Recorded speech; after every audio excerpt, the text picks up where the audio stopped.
എനിക്ക് Guinness world റെക്കോർഡിന് കിട്ടിയ certificate ആണ്. ടോട്ടലി ഇപ്പോൾ എനിക്ക് 4 ഗിന്നസ് ഉണ്ട്. ഇത് ഇതുവരെ എഞ്ചിനീയറിംഗ് സ്റ്റുഡൻസോ ഇന്ത്യയിലോ അങ്ങനെ ആരും ഇത് അച്ചീവ് ചെയ്തിട്ടില്ല. ആ തുണി അലക്കുന്ന മെഷീൻ വെച്ചാൽ ഇത് നമ്മുടെ ടോപ്പ് ലോഡാണ്. തുണി എന്ന് പറഞ്ഞാൽ ചെറിയൊരു മൈന്യൂട്ട് തുണി നമ്മൾ ഇതിൻ്റെ അകത്തേക്ക് ഇടുന്നു. എന്നിട്ട് നമ്മൾ നമ്മുടെ ഡിറ്റർജൻറ്റ് ഇടുകയാണ്. ഇതിനകത്തോട് നമ്മൾ വെള്ളം ഒഴിക്കുകയാണ്.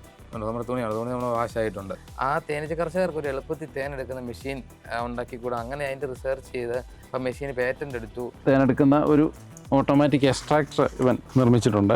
എടകടത്തി പോസ്റ്റ് ഓഫീസിൽ ആദ്യമായിട്ട് ഒരു ലണ്ടനിൽ നിന്ന് കിട്ടിയ സർട്ടിഫിക്കറ്റാണ്. നമസ്കാരം. കുഞ്ഞൻ വാഷിംഗ് മെഷീൻ നിർമ്മിച്ച് ഗിന്നസ് വേൾഡ് റെക്കോർഡ് സ്വന്തമാക്കിയ എഞ്ചിനീയറിംഗ് വിദ്യാർത്ഥി പുതിയ പരീക്ഷണവുമായി രംഗത്ത്. ഗിന്നസ് വേൾഡ് റെക്കോർഡ് തന്നെയാണ് ലക്ഷ്യം. കോട്ടയം കോപ്പള്ളിയിലെ അമൽജ്യോതി എഞ്ചിനീയറിംഗ് കോളേജിലെ അവസാന വർഷ എഞ്ചിനീയറിംഗ് വിദ്യാർത്ഥിയായ കോട്ടയം ഇടകടത്തി സ്വദേശി സെബിൻ സജിയാണ് പുതിയ പരീക്ഷണങ്ങൾ നടത്തുന്നത്. ആദ്യം ഗിന്നസ് വേൾഡ് റെക്കോർഡ് നേടിയത് കുഞ്ഞ് വാഷിംഗ് മെഷീൻ കണ്ടുപിടിച്ചാണെങ്കിൽ അതിലും തീരെ ചെറിയ ഒരു വാഷിംഗ് മെഷീനാണ് അദ്ദേഹം ഇപ്പോൾ കണ്ടെത്തിയിരിക്കുന്നത്. അതുമാത്രമല്ല സർക്കുലർ സോയും ഡ്രില്ലിംഗ് മെഷീനും ഒക്കെ ഏറ്റവും കുഞ്ഞനായി തന്നെ നിർമ്മിച്ചിട്ടുണ്ട്. നമുക്ക് സെബിനോട് ചോദിക്കാം എന്തൊക്കെയാണ് സെബിൻ്റെ വിശേഷങ്ങളെന്ന്. സെബിനെ, എന്താണ് പുതിയ കണ്ടുപിടുത്തങ്ങൾ? പുതിയ കണ്ടുപിടുത്തം എന്ന് പറഞ്ഞാൽ ഞാനാണെങ്കിൽ 2024 നമ്മുടെ ലോകത്തിലെ ഏറ്റവും ചെറിയ വാഷിംഗ് മെഷീൻ ഞാൻ നിർമ്മിച്ചായിരുന്നു. അപ്പോൾ അതിനെനിക്ക് ഓൾറെഡി ഗിന്നസ് വേൾഡ് റെക്കോർഡ് അവിടെ ലണ്ടനിൽ നിന്ന് അതിൻ്റെ സർട്ടിഫിക്കറ്റും കാര്യങ്ങളെല്ലാം കിട്ടി. അപ്പോൾ ഞാൻ വീണ്ടും ആലോചിച്ചു എന്തുകൊണ്ട് അതിലും ചെറുതുണ്ടാക്കിക്കൂടാ. അപ്പം ഞാനാണെങ്കിൽ electronics and communication engineering Amal Jyothi പഠിക്കുകയാണ്. അപ്പോൾ അങ്ങനെ ഞാൻ വാഷിംഗ് മെഷീൻ ഒരെണ്ണം ചെറുതാക്കി. പിന്നെ 3 എണ്ണം ഞാൻ ടോട്ടലി ഇപ്പോൾ എനിക്ക് 4 ഗിന്നസ് ഉണ്ട്. അപ്പോൾ അതിൽ 3 എണ്ണം ഞാൻ ഈ 2026 ചെയ്തു. അപ്പം 3 എണ്ണമൊക്കെ നേടുകയെന്നൊക്കെ വിചാരിച്ച ആൾക്കാർ വിചാരിക്കും എന്തിനാ 3 എണ്ണം നേടുന്നത്, ഒരെണ്ണം ഉണ്ടല്ലോ. അപ്പോൾ ഞാൻ അതുകൊണ്ട് വരാൻ കാരണം നമ്മുടെ കേരളത്തിൽ ഇതുവരെ എഞ്ചിനീയറിംഗ് സ്റ്റുഡൻസോ ഇന്ത്യയിലോ അങ്ങനെ ആരും ഇത് അച്ചീവ് ചെയ്തിട്ടില്ല. അന്നപ്പം ഒരു ലോകത്തിലെ ഏറ്റവും ചെറിയ ഒരു അച്ചീവ്മെൻറ്റ് നേടുക എന്ന് പറഞ്ഞാൽ വലിയ കാര്യം. ഒളിമ്പിക്സ് ഒക്കെ നേടുന്ന പോലെ തന്നെ ഒരു വലിയ അച്ചീവ്മെൻറ്റ് രാഷ്ട്രത്തിന് വേണ്ടി ചെയ്യുന്നതാണ്. അപ്പം അതിനുവേണ്ടിയാണ് 4 എണ്ണം ചെയ്തത്. ഒരു കേരളത്തിലെ ഒരു വ്യക്തി എന്ന നിലയിൽ ആദ്യമായിട്ട് ഒരാൾ 3 എണ്ണം ഒരു ദിവസം ചെയ്യുന്നത്. അപ്പം അങ്ങനെയും കൂടെ എൻ്റെ ഈ അച്ചീവ്മെൻറ്റിന് ഒരു നേട്ടമുണ്ട്. അപ്പം ഞാൻ ആദ്യം ചെയ്യാൻ പോകുന്നത് ആദ്യം ചെയ്ത ഒരു 3.8 വരുന്നുണ്ട്. അത് കഴിഞ്ഞ് ഞാൻ ചെയ്ത അതിൻ്റെ 50% താഴെ എന്ന് പറയുമ്പോഴത്തേനും ഒരു 2 സെൻറ്റിമീറ്റർ താഴെ ഉള്ളൂ ഈ വാഷിംഗ് മെഷീൻ. അപ്പോൾ ഇതിൽ നിന്ന് പറഞ്ഞ ആൾക്കാരൊക്കെ ചിന്തിക്കും ഇവൻ ഇലക്ട്രോണിക്സ് ആൻഡ് കമ്മ്യൂണിക്കേഷൻ ആണല്ലോ, എന്തിനാണ് ഈ ചെറുതൊക്കെ ഉണ്ടാക്കിക്കൊണ്ടിരിക്കുന്നത്. അപ്പോൾ എൻ്റെ ലക്ഷ്യം എന്ന് വെച്ച് കഴിഞ്ഞാൽ നമ്മുടെ സമൂഹത്തിലേക്ക് യുവജനങ്ങളെല്ലാം ഈ ലഹരിയുടെ പുറകിലൊക്കെ പോയേക്കാം. അപ്പോൾ അവരിങ്ങനെ അവരുടെ ലഹരി എന്ന് പറഞ്ഞാൽ ഇങ്ങനെയുള്ള കണ്ടുപിടുത്തങ്ങൾ ചെയ്യുക, സൊസൈറ്റിക്ക് വേണ്ടി നാടിന് വേണ്ടി പുതിയ കണ്ടുപിടുത്തങ്ങൾ ചെയ്യാനായിട്ട് അവരെ പ്രേരിപ്പിക്കുക എന്നാണ് എൻ്റെ മോട്ടീവ്. അപ്പോൾ അതിനുവേണ്ടി ഞാൻ പല കണ്ടുപിടുത്തങ്ങൾ ചെയ്യുന്നുണ്ട്. അപ്പോൾ ഇതെല്ലാം യുവജനങ്ങളിലേക്ക് എത്തിക്കുന്നുണ്ട്. ഇപ്പോൾ ഞാൻ ഇവിടെ SMY എരുമേലി ഫൊറോനയുടെ പ്രസിഡൻ്റാണ്. അപ്പം ഞാനിങ്ങനെ പിള്ളേരുടെ അടുത്തെല്ലാം ചെല്ലുമ്പോൾ പറയും എനിക്ക് ഒരു ക്ലാസ്സൊക്കെ എടുക്കാൻ പോകുന്നത്. അപ്പം പിള്ളേരെല്ലാം പറയുന്നത് നിങ്ങൾ ഓരോ കണ്ടുപിടുത്തങ്ങൾ ചെയ്യുക. അപ്പം നമ്മുടെ ബ്രെയിനിൽ നമ്മളിപ്പം ഓരോ കണ്ടുപിടുത്തങ്ങൾ ചെയ്യുകയാണെങ്കിൽ നമുക്ക് വേറുള്ള കാര്യങ്ങളിലേക്ക് നമുക്ക് പോകാനായിട്ട് തോന്നത്തില്ല. ഇതാണ് നമ്മുടെ ഇപ്പം എനിക്കിപ്പോൾ ആണെങ്കിൽ ഇത് ചെയ്ത് കഴിയുമ്പോഴത്തേക്ക് ഇത് ചെയ്യണം, നല്ലത് കണ്ടുപിടിക്കണം, സൊസൈറ്റിക്ക് വേണ്ടി എന്ത് ചെയ്യണമെന്ന് വെച്ചാണ് ഞാനിങ്ങനെയുള്ള കണ്ടുപിടുത്തങ്ങളൊക്കെ ചെയ്യുന്നത്. അപ്പം ഇതെന്ന് വെച്ചാൽ നമ്മുടെ ഇന്ത്യയിലാണെങ്കിൽ ലോകത്ത് എവിടെ ആയാലും വാഷിംഗ് മെഷീൻ യൂസ് ചെയ്യുന്നവരാണ്. നമ്മുടെ മലയാളികളായാലും ആരായാലും നമ്മളെ തുണി അലക്കുന്നതാണ്. അപ്പം ആ തുണി അലക്കുന്ന മെഷീൻ എന്ന് വെച്ചാൽ ഇത് നമ്മുടെ ടോപ്പ് ലോഡാണ്. അപ്പോൾ ഇതിൽ ആദ്യം നമ്മൾ ഇതിൻ്റെ അകത്ത് തുണി ഇടുക, ഡിറ്റർജൻറ്റ് ഇടുക, വെള്ളം ഒഴിക്കുക, നമ്മൾ ടൈമർ വെക്കുക, ഇത് സ്വിച്ച് വെക്കുക. അങ്ങനെയാണ് നമ്മുടെ പ്രവർത്തിക്കുന്നത്. അതേ സെയിം മെത്തേഡ് തന്നെയാണ് എൻ്റെ ഈ കുഞ്ഞൻ വാഷിംഗ് മെഷീനിലും. കുഞ്ഞൻ വാഷിംഗ് മെഷീനിൽ വരുന്നത് വെച്ചാൽ ഇതിൻ്റെ അകത്ത് നമ്മൾ തുണി ഇട്ടു, ഡിറ്റർജൻറ്റ് ഇട്ടു, വെള്ളം ഒഴിച്ചു, റിൻസ് ചെയ്തു, പിന്നെ നമ്മൾ തുണി എടുത്ത് കഴിയുമ്പോൾ തുണി അലക്കി. അപ്പം നമ്മുടെ എങ്ങനെയാണോ വീട്ടിൽ നമ്മൾ വാഷിംഗ് മെഷീൻ യൂസ് ചെയ്യുന്നത് അതേപോലെ തന്നെ ഒരു മാറ്റം ഇതിനകത്ത് വരുത്തിയിട്ടില്ല. തുണി ഇടുന്നു, ഇപ്പം ഞാൻ ഇട്ട് കാണിക്കും. തുണി എന്ന് പറഞ്ഞാൽ ചെറിയൊരു മൈന്യൂട്ട് തുണി നമ്മൾ ഇതിൻ്റെ അകത്തേക്ക് ഇടുന്നു. ഇതിനകത്ത് നമ്മൾ ഒരു ഹോൾഡറുണ്ട്, കപ്പുണ്ട്, അതിനകത്ത് ഇടുന്നു. എന്നിട്ട് നമ്മൾ നമ്മുടെ ഡിറ്റർജൻറ്റ് ഇടുകയാണ്. ഡിറ്റർജൻറ്റ് ഇട്ടു. അത് കഴിഞ്ഞ് നമ്മൾ ഇതിനകത്ത് വെള്ളം സ്വല്പം വെള്ളം ഒഴിക്കുന്നു.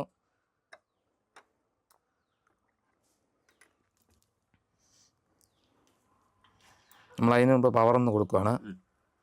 പവറെന്ന് പറഞ്ഞാൽ നമുക്കിപ്പം DC പവറാണ് യൂസ് ചെയ്യുന്നത്. 3 വോൾട്ട് DC ആണ്. അപ്പം അത് നമ്മൾ കൊടുത്തിട്ട് ഇതിനകത്തോട് നമ്മൾ വെള്ളം ഒഴിക്കുകയാണ്. വെള്ളം ഒഴിച്ച് കഴിയുമ്പോൾ അതുണ്ടോ വെള്ളം ഇതിനകത്ത് ഇറങ്ങുന്നുണ്ട്. എന്നിട്ട് റൊട്ടേറ്റ് ചെയ്യുന്നുണ്ടോ. അപ്പോൾ നമ്മൾ റൊട്ടേഷൻ കണ്ടോ. അപ്പം നമ്മുടെ നോർമൽ വാഷിംഗ് മെഷീൻ എങ്ങനെയാണോ, നമ്മളിപ്പം LG ആയാലും സാംസങ് ആയാലും ഏത് കമ്പനി തരുന്ന വാഷിംഗ് മെഷീൻ ആണെങ്കിലും അതേപോലെ തന്നെ നമ്മുടെ സെയിം സിസ്റ്റമാണ് ഇതിനകത്ത് യൂസ് ചെയ്തേക്കുന്നത്. ഇതിനകത്ത് നമ്മൾ തുണിയിട്ടു, ഡിറ്റർജൻറ്റ് ഇട്ടു, വാഷ് ചെയ്തു. അപ്പോൾ ഇതെല്ലാം ഇതിനകത്ത് നടക്കും. നമുക്ക് ഇതിനകത്ത് നിന്ന് ഈ തുണി എടുക്കാനും സാധിക്കും. അപ്പോൾ അത്രയ്ക്ക് അവർ ചെയ്ത പോലെ തന്നെ, അത് നമ്മൾ എങ്ങനെയാണോ വാഷിംഗ് മെഷീൻ അതുപോലെ തന്നെയാണ് നമ്മൾ വർക്കിംഗ് മെത്തേഡ്. ഇതിനകത്ത് വേറെ ഒരു മാറ്റവും ഇല്ല. നമ്മുടെ തുണിയാണ്, തുണി നമ്മൾ വാഷ് ആയിട്ടുണ്ട്. അപ്പോൾ നമ്മൾ ഇതിൻ്റെ അകത്ത് ഇതിൻ്റെ ലക്ഷ്യം എന്ന് വെച്ചാൽ നമ്മുടെ യുവജനങ്ങളിലേക്ക് എത്തിക്കുക. നമ്മളിങ്ങനെയുള്ള കണ്ടുപിടുത്തങ്ങൾ ചെയ്താൽ, ഇങ്ങനെ ഇതില്ലെങ്കിൽ പോലും നമ്മുടെ നാട്ടിൽ ഒത്തിരിയേറെ കാര്യങ്ങളുണ്ട്. ഇപ്പം അമ്മമാർക്കായാലും വീട്ടിലായാലും കൃഷിക്കാർക്കായാലും ഇഷ്ടം പോലെ മെഷീൻ ഉണ്ടാക്കി കൊടുത്താൽ നമുക്ക് അവരെ സപ്പോർട്ട് ചെയ്യണ നല്ല കാര്യമാണ്. ഈ വാഷിംഗ് മെഷീൻ ഇതിങ്ങനെ നിങ്ങൾ ചെറിയ നാനോ കണ്ടുപിടിച്ചപ്പോൾ വേറെ എന്തെങ്കിലും ലക്ഷ്യമുണ്ടോ സെവിന്? വേറെ എന്തെങ്കിലും ലക്ഷ്യമുണ്ടോ? വേറെ ലക്ഷ്യം ഞാൻ പറഞ്ഞ പോലെ തന്നെ എൻ്റെ ടെക്നോളജി, എൻ്റെ ഇപ്പോൾ ഇലക്ട്രോണിക്സ് ആൻഡ് കമ്മ്യൂണിക്കേഷനാണ് പഠിക്കുന്നത്. അപ്പം നമ്മൾ പാഠപുസ്തകങ്ങൾ പഠിച്ചുകൊണ്ട് മാത്രം നമ്മളൊരു ഇലക്ട്രോണിക്സ് എഞ്ചിനീയർ ആകുന്നില്ല. അപ്പോൾ ഇങ്ങനെയുള്ള കണ്ടുപിടുത്തങ്ങൾ പിടിച്ചു കഴിഞ്ഞാൽ ഇപ്പം ലോകത്തിന് നെറുകയിലെത്തുക എന്നൊക്കെ പറഞ്ഞാൽ വലിയൊരു കാര്യമല്ലേ. അപ്പം എൻ്റെ ലക്ഷ്യം എന്ന് വെച്ച് കഴിഞ്ഞാൽ ഇങ്ങനെയുള്ള കണ്ടുപിടുത്തങ്ങൾ ചെയ്യുക, സമൂഹത്തിലേക്ക് ഇറങ്ങുക. ഇപ്പോൾ എൻ്റെ ഗ്രാമം എന്ന് പറഞ്ഞാൽ ചെറിയ ഇടകടത്തി മന്ദിരമ്പടിയുടെ മുകൾ ഭാഗം. അപ്പം എൻ്റെ നാടിനെ ഒന്ന് ലോകം അറിയിക്കുക. അപ്പം ഇവിടെ ഇങ്ങനെ നമ്മുടെ പല ഗ്രാമങ്ങളും അറിയപ്പെടാതിരിപ്പുണ്ട്. അപ്പോൾ എൻ്റെ ഗ്രാമം എനിക്കൊന്ന് അറിയപ്പെടുത്തുക, മുക്കൂട്ടുതറ, പിന്നെ എൻ്റെ കോളേജ് ഒന്ന് അറിയപ്പെടുത്തുക. അപ്പോൾ അങ്ങനെ കുറേ ലക്ഷ്യങ്ങളുണ്ട്. വീട്ടിൽ അമ്മ, അച്ഛനും അനിയനും ഇവരെല്ലാം ഒന്ന് നല്ല നല്ല കാര്യങ്ങൾ. ഇപ്പം നമ്മൾ ഇലക്ട്രോണിക്സ് പഠിച്ച് കോളേജിൽ പോയി തിരിച്ചു വന്നു അവിടെ കൊണ്ട് നിൽക്കുക, പിന്നെ ജോലിക്ക് കയറുന്നു. വേറെ ഒന്നും നമുക്ക് ഇന്നോവേറ്റീവായിട്ടൊന്നും ചെയ്യാൻ പറ്റുന്നില്ല. അപ്പോൾ ഇതിലൂടെ എൻ്റെ ലക്ഷ്യം എന്ന് വെച്ച് കഴിഞ്ഞാൽ യുവജനങ്ങളിലേക്ക് അവരുടെ നല്ല നല്ല കാര്യങ്ങൾ അവരിലേക്ക് എത്തിക്കുക. പിന്നെ ഞാൻ ക്ലാസ്സസ് എടുക്കാൻ പോകുന്നുണ്ട്. അപ്പോൾ അവർക്ക് ക്ലാസ്സസ് എടുക്കാൻ പോകുമ്പോൾ നല്ല നല്ല കണ്ടുപിടുത്തങ്ങൾ കാര്യങ്ങൾ ചെയ്യാൻ പ്രേരിപ്പിക്കും. അപ്പോൾ ഇതെല്ലാമാണ് എൻ്റെ ഈ ഗിന്നസ് കിട്ടിയതുകൊണ്ടാണ് എനിക്കിതെല്ലാം ഇങ്ങനെ. പിന്നെ ആണെങ്കിൽ നമുക്ക് ഇന്ത്യൻ പ്രസിഡൻറ്റിൻ്റെ ഭാഗത്തു നിന്നായാലും ആരുടെ ഭാഗത്തു നിന്നായാലും നമുക്ക് സപ്പോർട്ട്സൊക്കെ കിട്ടണമെങ്കിൽ ഇപ്പോൾ ഇങ്ങനെ ചുമ്മാ ഒരു സ്റ്റുഡൻ്റ് എന്ന നിലയിൽ വെക്കത്തില്ല. എന്തെങ്കിലും കണ്ടുപിടുത്തങ്ങൾ ചെയ്ത് രാജ്യത്തിനോട് ചെയ്യുവാണെങ്കിൽ അവർ ഭാഗത്ത് നല്ല നല്ല നല്ല സപ്പോർട്ടുകൾ കിട്ടും. നാനോ മെഷീൻ കണ്ടുപിടിച്ചതിന് പിന്നിൽ വേറെ എന്തെങ്കിലും ലക്ഷ്യമുണ്ടോ? തീർച്ചയായിട്ടും വേറെ ലക്ഷ്യമുണ്ട്. കാരണം വെച്ചാൽ എൻ്റെ അനിയൻ ഇവിടെ മംഗലാപുരത്ത് നഴ്സിംഗ് പഠിക്കാം. അപ്പോൾ അവൻ എന്നെ ഇതുപോലെ വിളിക്കാറൊക്കെ ഉണ്ട്. അപ്പം ഇത് വിളിക്കുമ്പോൾ എന്നോട് പറയും, കുഞ്ചാച്ചാന്ന് വിളിക്കുന്നത്. വിളിക്കുമ്പം പറയും അവിടെ തുണി അലക്കുന്നതിൻ്റെ ഹോസ്റ്റലിലാണ് താമസിക്കുന്നത്. അപ്പോൾ അവിടെ താമസിക്കുമ്പം അവന് തുണിയൊക്കെ അലക്കണമെങ്കിൽ ക്യൂ നിന്ന് പല പ്രശ്നങ്ങളും നേരിട്ടായിരിക്കും. ഇപ്പം പല പിള്ളേരുണ്ട്, ഒത്തിരി പേര് താമസിക്കുന്നത്. അപ്പം അവരിങ്ങനെ ക്യൂ നിന്നൊക്കെ ആയിരിക്കും തുണി അലക്കാനൊക്കെ പോകുന്നത്. അപ്പോൾ അവൻ എന്നോട് പറഞ്ഞു, ഞാൻ ഇലക്ട്രോണിക്സാണ് പഠിക്കുന്നത്. അപ്പോൾ അവന് അഭിമാനം ഉണ്ടല്ലോ ഗിന്നസൊക്കെ നേടിയ. അപ്പോൾ ഞാൻ ചിന്തിച്ചു, അവൻ എന്തുകൊണ്ട് ഒരു ചെറിയൊരു വാഷിംഗ് മെഷീൻ ഉണ്ടാക്കി കൊടുത്തുകൂടാന്ന് ചിന്തിച്ചു. അപ്പം ഞാൻ ഇപ്പോൾ ഗിന്നസിൻ്റെ ടൈറ്റിൽ എന്തായാലും ഞാൻ അച്ചീവ് ചെയ്തു. അപ്പം അങ്ങനെ ഞാൻ അവനോട് സംസാരിച്ചപ്പോൾ അവൻ പറഞ്ഞു, അങ്ങനെ നല്ലതൊന്ന് കിട്ടിയാൽ നല്ലതായിരുന്നു. അപ്പോൾ ഞാൻ അങ്ങനെ ചിന്തിച്ചപ്പം ഒരു washing machine, mini washing machine, electronics എഞ്ചിനീയറാണ് ഞാനിപ്പം. അപ്പോൾ അങ്ങനെ അതുണ്ടാക്കി. ഇപ്പം ഞാനത് വിപണിയിലേക്ക് ചെയ്യാത്തതെന്ന് വെച്ചാൽ ഞാനിപ്പോൾ ഒരു 3 വർഷമായിട്ടൊരു റിസർച്ച് നടത്തി. അച്ഛൻ തേനീച്ച കർഷകനാണ്. അപ്പോൾ അച്ഛനും അമ്മയെല്ലാം തേനീച്ച കൃഷി ചെയ്യുന്നുണ്ട്. അപ്പം ആ തേനീച്ച കർഷകർക്ക് ഒരു എളുപ്പത്തിൽ തേനെടുക്കുന്ന മെഷീൻ ഉണ്ടാക്കിക്കൂടാ. അങ്ങനെ അതിൻ്റെ റിസർച്ച് ചെയ്ത് ഇപ്പം മെഷീന് പേറ്റൻ്റ് എടുത്തു. അപ്പം അങ്ങനെ ആ പ്രോസസ്സ് നടക്കുന്നതുകൊണ്ടാണ് ഈ വാഷിംഗ് മെഷീനിലേക്ക് നമ്മളൊരു ചെറിയൊരു മിനിയേച്ചർ വാഷിംഗ് മെഷീൻ ഒരു കൊമേഴ്ഷ്യൽ രീതിയിൽ ചെയ്തെടുക്കാത്തത്. അപ്പോൾ അവൻ്റെ ഒരു ആഗ്രഹപ്രകാരം അവന് ഞാൻ ഒരെണ്ണം നിർമ്മിച്ച് കൊടുക്കും. അവനിപ്പം ഫസ്റ്റ് ഇയർ നഴ്സിംഗ് പഠിക്കുക അവിടെ മംഗലാപുരത്ത്. അപ്പോൾ അവന് ഞാൻ അവൻ്റെ ആഗ്രഹപ്രകാരം അവനൊരു വാഷിംഗ് മെഷീൻ ഉടനെ ചെയ്ത് കൊടുക്കണമെന്നാണ് എൻ്റെ ആഗ്രഹം. എല്ലാവർക്കും ഉപകാരമാകും. കാരണം ഒരുപാട് ഹോസ്റ്റലിലും മറ്റുള്ള സ്ഥലങ്ങളിലും കൊണ്ടുപോകാൻ പറ്റത്തില്ലാത്ത ആളുകളുണ്ട് ഈ വാഷിംഗ് മെഷീൻ. അതെ അതെ. ഇപ്പം അങ്ങനെ നമുക്കിപ്പം വീട്ടിലാണെങ്കിൽ പോലും അമ്മയ്ക്കാണെങ്കിൽ പോലും ഒരു വാഷിംഗ് മെഷീൻ ചെറുത് ഉണ്ടാക്കി കൊടുക്കുകയാണെങ്കിൽ ഭയങ്കര ഉപകാരം എന്ന് വെച്ചാൽ നമുക്കൊരു 5 തുണി ഒക്കെ ഇടാൻ പറ്റുന്നത്. ഇപ്പം വലിയ വാഷിംഗ് മെഷീൻ ഒക്കെ പറഞ്ഞാൽ അതിൻ്റേതായ ഏരിയ വേണം. ഇതെന്ന് പറയുമ്പോഴത്തേന് നമുക്കൊരു ചെറിയ സ്ഥലത്ത് വെച്ച് ഒരു 3 മണി. ഇപ്പോൾ ഹോസ്റ്റലിലെ പിള്ളേർക്കാണ് ഭയങ്കര ഉപകാരം. ഇപ്പോൾ ഞാൻ അമൽജ്യോതിയിലാണ് പഠിക്കുന്നത്. അപ്പോൾ അമൽജ്യോതിയിലെ പിള്ളേർക്ക് ഇപ്പം തുണിയൊക്കെ അലക്കണേ, അവർ ലോണ്ടറി കൊടുക്കണം, അതിൻ്റേതായ താമസങ്ങൾ വരും. ഇപ്പോൾ അവർക്ക് ഇതൊരെണ്ണം ഒരു മുറിയിൽ ഒരെണ്ണം ഉണ്ടെങ്കിൽ തന്നെ എന്ത് ഉപകാരമാണ്. അപ്പം ഇതിപ്പോൾ എനിക്കിത് ഇലക്ട്രോണിക്സിൽ ഇത്രയും ചെയ്യാൻ പറ്റിയെങ്കിൽ എനിക്ക് കുറച്ചുകൂടെ ടെക്നോളജി 3D പ്രിൻറ്റിങ് കാര്യങ്ങളൊക്കെ വെച്ച് ഞാനിപ്പം ഒരു ഹ്യൂജായിട്ടുള്ള മെഷീൻ ചെയ്യുന്നതായും പറഞ്ഞല്ലോ. അപ്പോൾ അതിൻ്റെ അത്രയും പോലും ടെക്നോളജിന് വേണ്ട. അപ്പം എന്തുകൊണ്ടും എനിക്കിത് ചെയ്തെടുക്കാൻ സാധിക്കും. നിസ്സാര കാര്യമാണ്. ആദ്യമേ ഒരു വാഷിംഗ് മെഷീൻ കുഞ്ഞത് കണ്ടുപിടിച്ചത് കൊണ്ട് ഇപ്പോൾ പുതിയ ചെറുത് നിർമ്മിക്കാൻ വേണ്ടിയിട്ട് എളുപ്പമായിരുന്നു.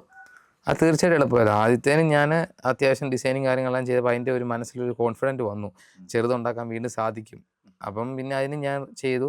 പിന്നെ അതുകൂടാതെ വേറെ 2 എണ്ണം കൂടെ പുതിയ നമ്മുടെ ഇലക്ട്രോണിക്സിൽ തന്നെ മെക്കാനിക്കലൂടെ ചേർന്ന് വേറെ 2 എണ്ണം കൂടെ ഞാൻ ചെയ്തു. അത് ഞാൻ കാണിക്കാം. അതെന്ന് പറഞ്ഞാൽ നമ്മുടെ സർക്കുലർ സോയാണ്. അത് സോൾഡറിങ് ചെയ്ത് കാണിക്കുക. അപ്പോൾ സോൾഡറിങ് ചെയ്യുന്ന പോയിന്റ് സോൾഡറിങ് ഒക്കെ ചെയ്യുന്നത് ഞാൻ കാണിക്കാം. പിന്നെ ടൈല് കട്ട് ചെയ്യുന്ന മെഷീനാണ് ഈ സർക്കുലർ സോ. പിന്നെ വരുന്നത് ഡ്രില്ലിങ് മെഷീൻ. നമ്മുടെ എല്ലാം അതേപോലെ തന്നെ നമ്മുടെ വിപണിയിൽ എങ്ങനെ വാങ്ങിക്കാൻ കിട്ടുമോ അതേ രീതിയിൽ തന്നെയാണ് 3 ചെയ്തേക്കുന്നത്. വാഷിംഗ് മെഷീൻ ആയാലും സർക്കുലർ സോ ആയാലും ഡ്രില്ലിങ് മെഷീനിൽ അതേ ബിറ്റ് നമ്മുടെ നോർമൽ മെഷീൻ എടുത്ത് ബിറ്റ് ഇട്ടേക്കുവാണ്. പിന്നെ സർക്കുലർ സോയിലാണെങ്കിൽ പോലും അതേ ബ്ലേഡ്, ഒറിജിനൽ ബ്ലേഡാണ് ഇട്ടേക്കുന്നത്. നമ്മുടെ കൈയൊക്കെ തൊട്ടാൽ മുറിയുന്ന പോലത്തെ ബ്ലേഡാണ് ഇട്ടേക്കുന്നത്. പിന്നെ പിന്നെ യൂസ് ചെയ്തേക്കുന്നത് വെച്ചാൽ നമ്മുടെ വാഷിംഗ് മെഷീൻ. അപ്പം ഈ 3ഉം ഇലക്ട്രോണിക്സും മെക്കാനിക്കലും ചേർന്നൊരു സംഭവമാണ്. മൂന്നിനും ഉറപ്പാണ്. ഇപ്പോൾ നിലവിൽ ഒരെണ്ണം ഉണ്ട്, മറ്റേതിന് 3നും നല്ല മൈന്യൂട്ട് സൈസിലാണ്. അത്ര കോൺഫിഡൻ്റ് ആണ്. കോളേജിൽ സപ്പോർട്ട് ചെയ്യുന്നത് വെച്ചാൽ നമ്മുടെ മാനേജ്മെൻറ്റ് എന്ന് പറഞ്ഞാൽ നമ്മുടെ ബോബി അച്ഛന്, നമ്മുടെ റോയി അച്ഛന്, പ്രിൻസിപ്പള്, പിന്നെ എൻ്റെ ക്ലാസ് ടീച്ചറിനെ എടുത്ത് പറഞ്ഞു. സാറ് ഭയങ്കര സപ്പോർട്ടാണ്. പേര് അജി സാറ്, പിന്നെ അബു സാറുണ്ട്, സതീഷ് സാറ് എല്ലാത്തിനും കൂടെ നിൽക്കും. ഇപ്പം ഗിന്നസ് ചെയ്യണമെന്ന് പറഞ്ഞപ്പോൾ തന്നെ സാറ് എല്ലാത്തിനും രാവുകളില്ലാതെ എൻ്റെ കൂടെ കഷ്ടപ്പെട്ട് കാര്യങ്ങൾക്കെല്ലാം സതീഷ് സാറുണ്ടായിരുന്നു. പിന്നെ യമുന മിസ്, പിന്നെ വീട്ടിൽ അച്ചാതൻ, അമ്മ, അനിയന്, പിന്നെ ചേട്ടന്മാർ, ഇവരെല്ലാം ഭയങ്കര സപ്പോർട്ടാണ്. കുടുംബത്തിൽ എൻ്റെ വീട്ടുപേര് കരോട്ടുപുതിയത്ത് കുടുംബമാണ്. അപ്പോൾ അവരെല്ലാം ഭയങ്കര സപ്പോർട്ടാണ്. ഗിന്നസ് വേൾഡ് റെക്കോർഡ് നേടിയതിനു ശേഷം ജീവിതത്തിൽ വന്ന മാറ്റങ്ങൾ എന്തൊക്കെയാണ്? ഗിന്നസ് വേൾഡ് റെക്കോർഡ് നേടിക്കൊണ്ട് മാറ്റങ്ങൾ ഒത്തിരിയേറെ വന്നു. ഇപ്പം ഞാൻ Guinness world record association national കോർഡിനേറ്ററാണ്. ഇപ്പോൾ ഞങ്ങൾക്ക് ലോകത്തുള്ള പല രാജ്യങ്ങളിലെ ആൾക്കാരായിട്ട് ഭയങ്കര കണക്ഷൻസ് ഉണ്ട്. എനിക്കിപ്പോൾ USA, Italy, Spain, France, Canada, അങ്ങനെയുള്ള പല രാജ്യങ്ങളിലെയും ആൾക്കാരുമായിട്ട് കണക്ഷൻസ് ഉണ്ട്. അപ്പോൾ അതാണ് ഏറ്റവും വലിയൊരു കാര്യമായിട്ട് കിട്ടി ഗിന്നസ് നേടിയതുകൊണ്ട്. പിന്നെ വരുന്നത് വെച്ചാൽ ഞാൻ മോട്ടിവേഷൻ ക്ലാസ് ഒക്കെ എടുക്കാൻ സ്കൂൾ കുട്ടികൾക്കും കോളേജ് സ്റ്റുഡൻസിനൊക്കെ പോകുന്നുണ്ട്. അപ്പം ഗിന്നസ് വേൾഡ് റെക്കോർഡ് കിട്ടിയതിൻ്റെ ബാക്ക്ഗ്രൗണ്ടിലാണ് ഇവരെല്ലാം എന്നെ വിളിക്കുന്നത്. അപ്പോൾ ഞാനിപ്പോൾ 8, 9 ക്ലാസ്സിലെ സ്റ്റുഡൻസിന് അവർക്ക് പാഠപുസ്തകത്തിലുണ്ട് LED ബൾബ് എങ്ങനെ ഡിസൈൻ ചെയ്യാം, സോൾഡറിങ് ചെയ്യാം.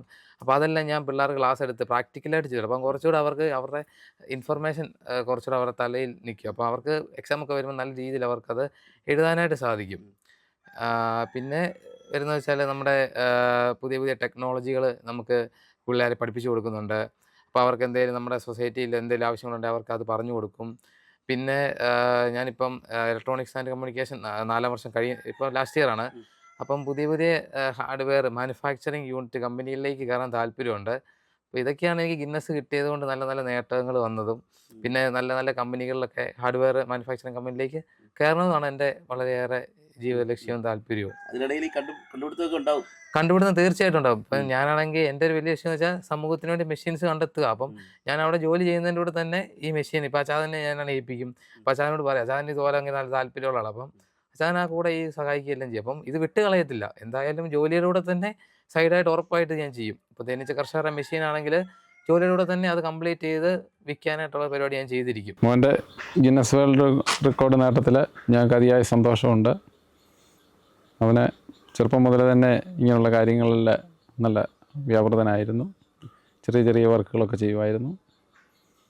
2024 ആദ്യമായിട്ട് ഗിന്നസ് വേൾഡ് റെക്കോർഡിന് ആപ്ലിക്കേഷൻ അയക്കുകയും ലോകത്തിലെ ഏറ്റവും ചെറിയ വാഷിംഗ് മെഷീൻ നിർമ്മിച്ച് അത് സാധ്യമാക്കുകയും ചെയ്തു. പഠനത്തിനിടയിൽ അവനിത് ചെയ്യുന്നുണ്ട്. രാത്രിയിലൊക്കെ ഇതിനു വേണ്ടി വർക്ക് ചെയ്യുന്നതിന് വേണ്ടി ഉറക്കളച്ചിരുന്ന് ചെയ്യുന്നുണ്ട്. അമ്മ എന്താ അമ്മയ്ക്ക് പറയാനുള്ളത്? എനിക്കും അതുപോലെ തന്നെ ഇവൻ ചെറുപ്പം മുതലേ ഓരോന്ന് ചെയ്യുകയും ഒക്കെ ചെയ്യുമായിരുന്നു. പഠനത്തിൻ്റെ കൂടെ തന്നെ ഇതും ചെയ്യുമായിരുന്നു. അതുപോലെ തന്നെ വീട്ടിലും എന്നെ സഹായിക്കുമായിരുന്നു. പിന്നെ പള്ളിയുടെ കാര്യത്തിലും ഒക്കെ ഇവന് എല്ലാ കാര്യത്തിനും ഉണ്ട്. അതിൻ്റെ കൂട്ടത്തിൽ ഇതും അവൻ നല്ല രീതിയിൽ ചെയ്തു വരുന്നുണ്ട്. അപ്പം സെവിൻ്റെ പരീക്ഷണശാലയിലെ മുറിയിലേക്ക് നിങ്ങളെയൊക്കെ കയറ്റാറുണ്ടോ? പ്രവേശനമുണ്ടോ? ആ ഉണ്ട്. ഞങ്ങൾ ഇടയ്ക്കൊക്കെ കയറി കാണും.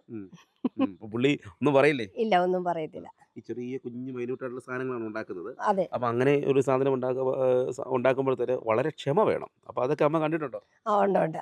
ഞങ്ങൾ വർത്താനം ഒന്നും പറയാനായിട്ട് പോകുന്നില്ല. അവനത് ഇരുന്ന് അങ്ങ് നല്ല ഇതായിട്ടിരുന്ന് ചെയ്തോളും. ഒരിക്കലും പരാജയപ്പെട്ടു പോയി കഴിഞ്ഞാൽ അത് പിന്മാറുന്ന ഒരു ശീലമില്ല. ഇല്ല, പിന്മാറുകയില്ല. ഞങ്ങൾക്ക് ബുദ്ധിമുട്ടുകൾ വന്നിട്ടുണ്ട്. ഇതിങ്ങനെ ചെയ്ത് ചില പരാജയങ്ങൾ വന്നിട്ടുണ്ട്. അപ്പോൾ അത് എന്നാലും അവൻ അതിൽ തളരാതെ മുന്നോട്ട് തന്നെയാണ്. ഏറെ സന്തോഷം. ഏറെ സന്തോഷമുണ്ട്. ഞങ്ങളെ ഒരു കർഷക കുടുംബമാണ്. അപ്പം അതിൽ നിന്നും ലോകത്തിൻ്റെ നെറുകയിലേക്ക് എത്താൻ കഴിഞ്ഞതിൽ അതിയായ സന്തോഷം. എൻ്റെ പ്രധാന കൃഷി തേനീച്ച വളർത്തലാണ്. അപ്പം ഞാൻ ആ പെട്ടി ഒന്ന് തുറന്ന് കാണിക്കാം. ഇത് ഇപ്പം തേന ആയിരിക്കുവാണ്. തേനെടുക്കുന്ന ഒരു ഓട്ടോമാറ്റിക് എക്സ്ട്രാക്ടർ ഇവൻ നിർമ്മിച്ചിട്ടുണ്ട്. അപ്പം തേനീച്ച കർഷകരെ സഹായിക്കുന്നതിന് വേണ്ടി അവരുടെ പണിയില്ല, ജോലിഭാരം കുറയ്ക്കുന്നതിന് വേണ്ടിയാണ് ഓട്ടോമാറ്റിക് എക്സ്ട്രാക്ടർ നിർമ്മിച്ചിരിക്കുന്നത്. അത് വളരെ ഉപകാരപ്രദമാണ്. ഉടനെ അത് വിപണിയിൽ ഇറക്കാൻ സാധിക്കും എന്നാണ് വിശ്വസിക്കുന്നത്. ഇപ്പോൾ 10ാം ക്ലാസ്സിൽ പഠിച്ചുകൊണ്ടിരുന്ന സമയത്ത് പുഴയിലെയും കടലിലെയും ഒക്കെ വേസ്റ്റ് നീക്കുന്നതിന് വേണ്ടിയുള്ള ഒരു മെഷീൻ അത് നമ്മുടെ ഇന്ത്യയിലില്ല, വിദേശ രാജ്യങ്ങളിലുണ്ട്. അപ്പോൾ അത് കളക്ട് ചെയ്ത് സംസ്കരിക്കുന്ന വിധത്തിലുള്ള ഒരു മിഷൻ കണ്ടുപിടിച്ചായിരുന്നു. പക്ഷേ അത് മുന്നോട്ട് പോകാൻ സാധിച്ചില്ല. അതിന് ഒത്തിരി ചിലവുകളൊക്കെ ഉള്ളതുകൊണ്ട് നമുക്കത് മുന്നോട്ട് കൊണ്ടുപോകാൻ സാധിച്ചില്ല.